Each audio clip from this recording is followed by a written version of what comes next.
Quantic Dream has always been about creating interactive experiences that have emotion at their core.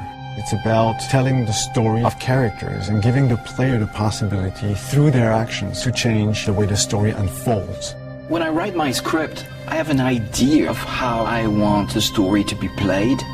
So we try to render David's idea into a game and see with him if it matches what he had in mind. In case it doesn't, we go back to the writing stage and keep working until the result perfectly matches David's vision. What we try to do in Beyond is really an intuitive and immersive experience. So we created a very discreet user interface with only white dots on screen and very simple controls. We wanted to revisit the action system and go for something that would be more invisible and more intuitive to the player. We didn't want the interface to be a barrier. We wanted the player to focus on what he's doing on screen and not on how to do it. Ideally, the player will forget that he has a controller in his hand and will just jump into the screen. One of the major revolutions in Beyond is the way Jodie Holmes moves. Depending on the context, depending on your emotional state, you see the character of Jodie moving differently, walking differently, looking around differently.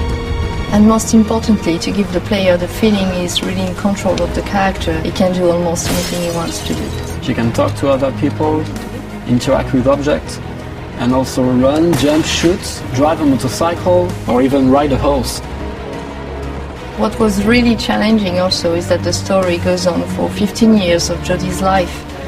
When Jodie's a kid, for instance, you can do different things than when she's a teenager or an adult.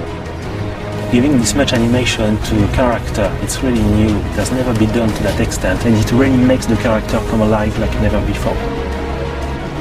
We wanted to have these new mechanics with Aiden. I wanted to give this feeling of flying around and going through matter and through worlds. So we started making some research on how ghosts would move or even fish would swim underwater. We thought that using orbs is an interesting approach. It would give us this physicality that we need to interact with matter. It became really something natural to assign them to the two analog sticks and have to play with them, to focus them, or on the opposite, to split them apart.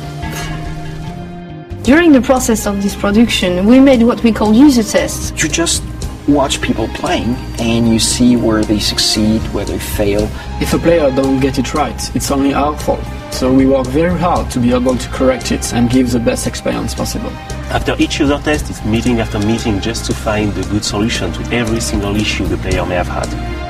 I guess what we're looking for with the gameplay is really to find an interface that will allow you to play live. And we try to get closer and closer of the ideal interface where you don't think anymore, you just do it.